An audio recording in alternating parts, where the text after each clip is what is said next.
Hi guys, how are you today? My name is BaileySarian, and today is Monday, which means murder, mystery, and makeup. That was stupid. Okay, here's the deal. 1, I'm all eyebrows right now, okay? Sorry. We're gonna fix that. 2, still hate this chair, still hate it. One day I'm gonna get a new chair. 3, so today's case involves words that I'm having a hard time pronouncing. And of course, when I'm like looking into this case and I'm reading all into it, I'm like, yeah. And then it comes down to me pronouncing it, like the names and stuff, and I'm like, why did I do this to myself? Look, we're going to Brazil, okay? The name of the city is, I watched a ton of pronunciation videos, okay? Come on, Bailey. Sao Paulo, Brazil. Did I say it? This is embarrassing. Anyways, so if you are new here, every Monday I've been doing murder, mystery, and makeup, where I sit down, I get ready, I do my makeup, and I talk about a true crime that has caught my interest, something that's on my mind, and we just have an open discussion. It's like a podcast, except I don't know how to edit a podcast, so I just upload me talking to YouTube. Don't forget to like and subscribe. I don't know. Today I'm going to be talking about Suzane Von Ricthofen. We're going to talk about her. This happened back in 2002 in Brazil, Sao Paulo. You know what? I guess I can't go to Brazil. Should I do a dramatic voice when I talk about these things? Suzane's father was a German engineer. So Suzane's father was a German engineer, and her mother was a Brazilian of Lebanese descent working as a psychiatrist. Very smart, successful parents. Suzane also had a younger brother, Andreas. Oh God, this is so embarrassing. I can't roll my R's. And you know what? Andreas. This is why I stick with Kathy's. Suzane had a younger brother, Andreas, who was born in 1987. Suzanne studied at a German high school and then went to study law at a Catholic university. So she was very smart. She was described as happy, a little shy, and was known to have a really good relationship with her family. Her brother, her mom and dad, like everyone got along, and they seemed like a happy family. As every single one of these stories goes, right? Am I right? Sao Paulo. Her parents were very successful, so they lived in a really nice neighborhood. It was a gated community. It was a beautiful home. She was well educated, and she was pretty. She was blonde. She was cute. The estimated wealth of the family was $5.5 million, and there were 2 anonymous accounts in Swiss banks containing at least 10 million euros, which were opened by Suzane's father when she turned 18 in 2001. Summer 1999, she started practicing Brazilian Jiu-Jitsu.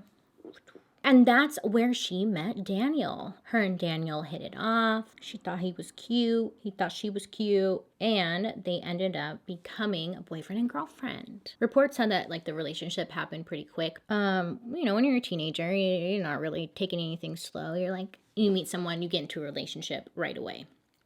Not everyone, but you don't really get to know the person. Her parents were okay with their relationship at first. They liked him and they thought he was really nice. So the parents being okay with the relationship did not last long. So after some time, they realized that Daniel, the boyfriend, that he was just smoking weed 24/7. He didn't have a job. He wasn't going to school. He just wasn't doing anything with his life, and they didn't like that, and they didn't want that for their daughter. Well, he just wasn't doing anything with his life. And you know how parents can be. They just don't understand. Teenagers. So they were really pressuring Suzane to end it with Daniel, okay? He wasn't benefiting her in any way. They didn't want her daughter wasting her time with him, and they certainly did not want their daughter getting into drugs or just who knows what this boy's up to. So naturally, of course, she's not going to break up with him. Now, I was reading about this story, whatever, and it said that the mom and dad went on vacation, right? For a month. Who goes on a vacation for a month? Anyways, so mom and dad went on a vacation for a month. Where? I don't know. I couldn't find where. And while they were on vacation, Suzane had her boyfriend Daniel move in with her into the family home while they were gone. She's turning into this rebellious teenager. We know how this goes. Okay, so then a month goes by and her parents return. When her parents returned, she asked her mom and dad if they would buy her own apartment. That way she could live with Daniel and she could have some freedom and just do whatever she likes. When you're a teenager, it's really all you want to do is move out of your parents' house. She knew that they had the money. Her father quickly shut that down. He was like, nope, you are not moving in with him. You're not getting a place with him. No, no, and no. Her mother and father, being, the good parents that they are, were like, you can move out, just make money, get a job, make your own money, and you can afford your own place. Suzanne did not like that idea. Again, the teenage brain, you just think like, no, Mom, that's not how it works. So Suzanne kept seeing Daniel, and as their relationship progressed, there became a strain on the relationship with Suzanne and her parents. They really wanted Suzanne to end the relationship with Daniel. They kept pressuring her to end it, and Suzanne, of course, just did not want to. So she just really wasn't budging. So then finally Suzanne's parents gave an ultimatum. Break up with Daniel or we're going to stop giving you an allowance. See, Suzanne was still receiving an allowance from her parents, and they were about to cut it off because Suzanne was not obeying the family at all. So they're saying, break up with him or you're not going to get your allowance. That simple. But a lot of us don't think to do this next thing. This is a mess. Okay, October 31st, 2002. Suzanne and her brother went to a cyber cafe to play video games and meet up with friends. Then Suzanne met up with Daniel and Daniel's brother. His name is Christian. So Daniel's 21 and Christian is 26. So earlier that day, Suzanne had deactivated the home security cameras at the parents' house, at her house. She deactivated them. She turned off the alarm system, and this would trigger the alarm if somebody opens the door. Obviously, the security cameras would be there to catch anybody coming in and out, so she turns all of that off. Suspicious. Daniel, the boyfriend, and Christian, the brother, pull into the home. She opens up the gates, and they pull into the garage. They put on their hoods from their jackets, and they head into the home. So Suzanne goes in first. Suzanne goes up the stairs to make sure that her parents are indeed there sleeping. She comes back downstairs to let the boys know they're upstairs.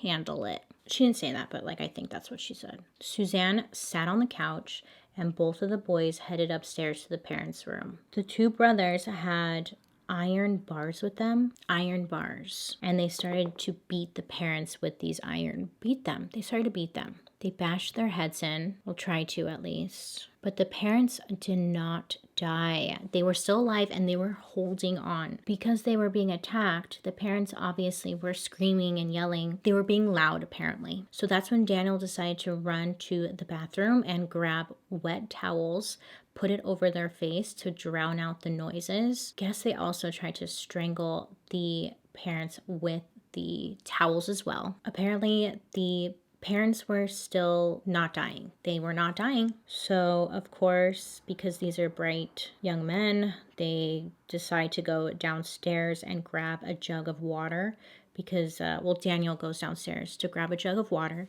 because he got this idea to drown the parents with a jug of water. Now, that's all I could find was that Daniel was trying to drown the parents with this jug of water, but I don't really know what that means. And then I read one website that said they just strangled them with a towel, but okay. Daniel's pouring water on their faces. This did indeed kill Suzanne's father. So Suzanne's father passed away, but Suzanne's mother was still holding on to dear life.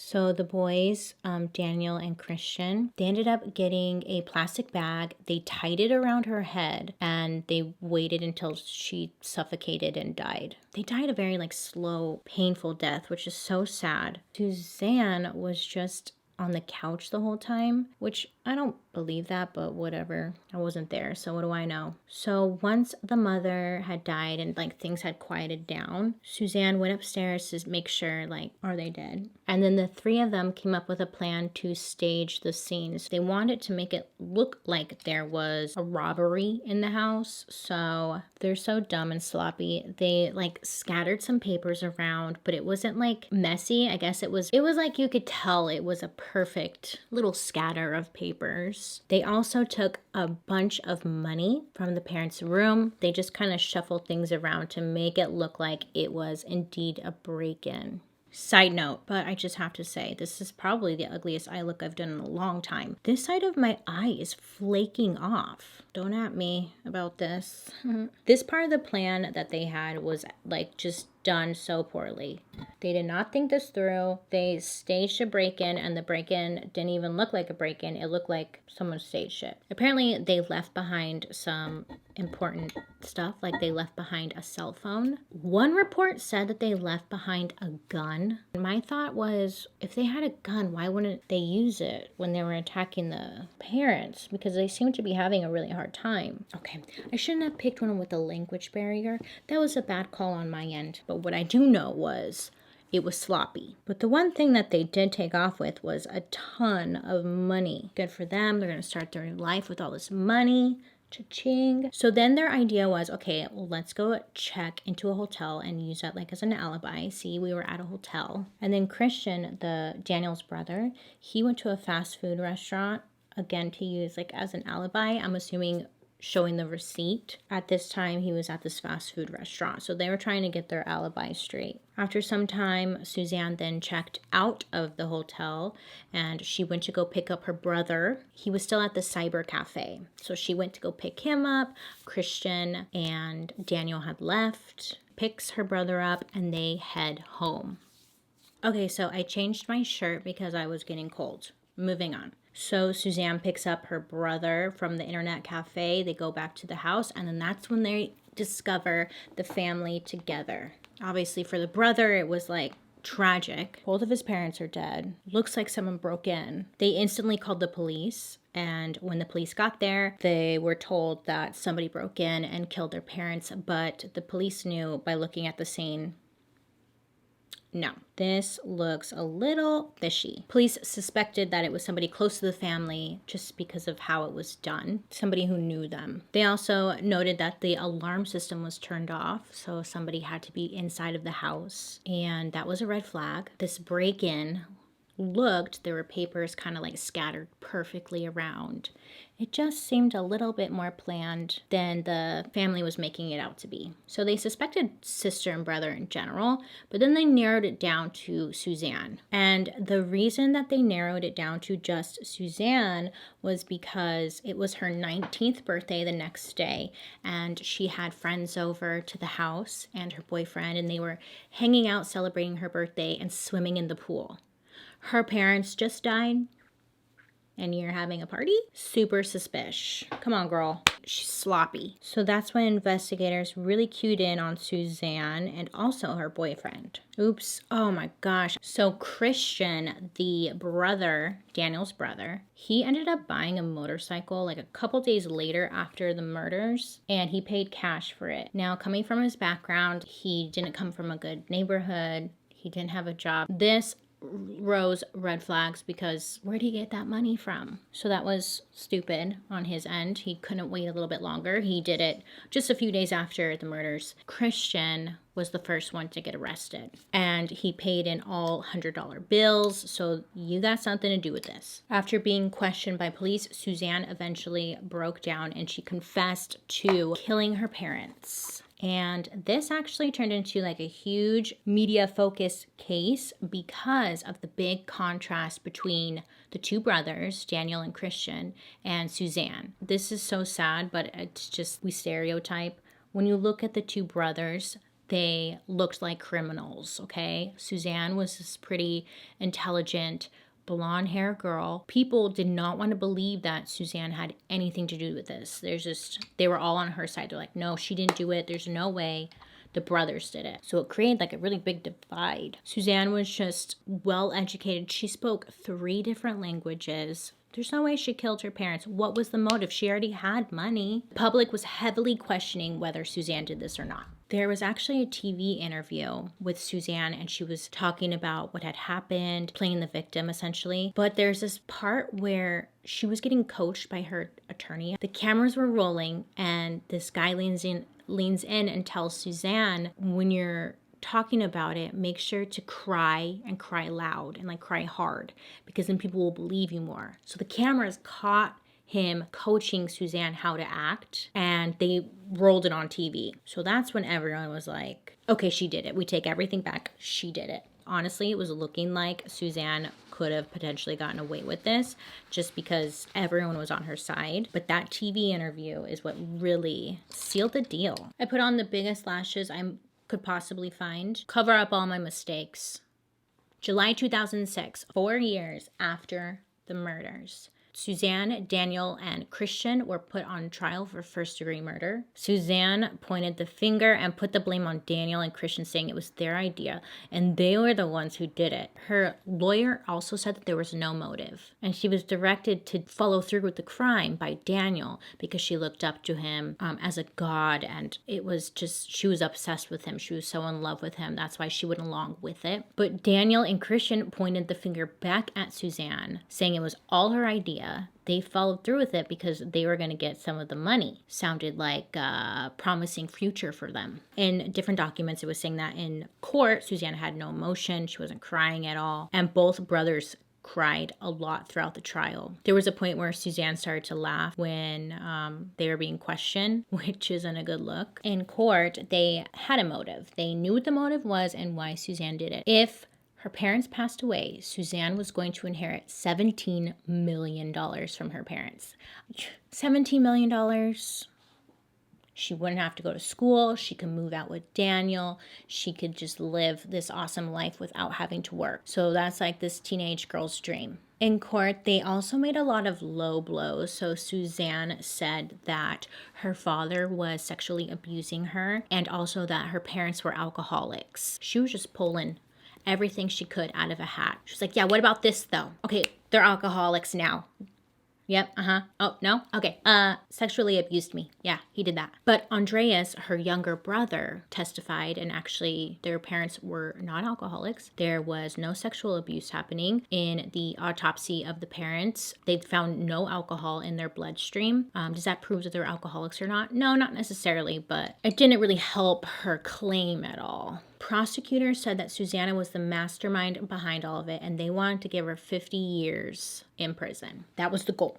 July 22nd, 2006 is when Suzanne, Christian, and Daniel all got sentenced. So Suzanne ended up getting 40 years in prison. Christian and Daniel got 38 years in prison. In 2009, Suzanne appealed. She wanted to get house arrest, which it was denied. In 2011, Suzanne's younger brother, Andreas, he sued his sister for half of the inheritance she got from her parents. So Brazil's different with their laws, obviously. So she was still going to be able to get the money when she gets out of jail.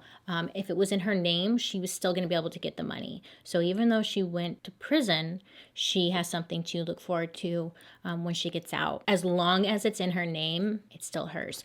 But her younger brother had sued her for half of the inheritance.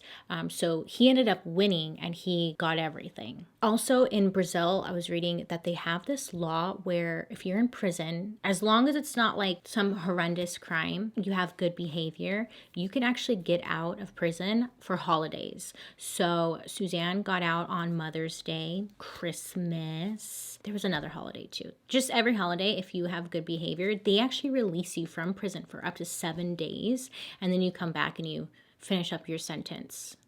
Isn't that weird? It's kind of interesting. I wonder how that works out for them. Like, is that a successful thing? I could imagine it might be good, but it could also be very, very bad. So to this day, sitting her ass in prison, she only got 50 years. So once she's out, she's done. First and foremost, just want to apologize to all of Brazil for mispronouncing everything. Lesson learned. Second of all, this tutorial was a mess. Right now, from far away, I look doable. But up close, oh my God, my skin is peeling off. I guess this is a learning lesson for me. I should definitely pre-film my murder mystery on Mondays. That way, if something does go wrong, like today, or I'm struggling to pronounce names, I then have time fix it or do another thing. I normally film my murder mystery and Monday series on Sunday, and then I spend the rest of the day editing, usually into early morning, and then I get it up Monday. But other than that, Let me know what you think down below. She obviously did it. She was entitled, she was a spoiled little brat, and she was a narcissist. Ooh, random thought. Do you think if Suzanne had broken up with Daniel, do you think she would have still killed her parents, or do you think nothing would have happened? I look like a cheap hooker. Okay, I guess the moral of the story here is kids suck. I don't know. Because it sounded like they were raising their daughter really well. Do you think people are just born like that, or did she learn that? Anyways, I hope you have a good day today. You make good choices. Thank you so much for hanging out with me today. Let me know down below who you want me to talk about next Monday. And I will be seeing you guys later. Bye.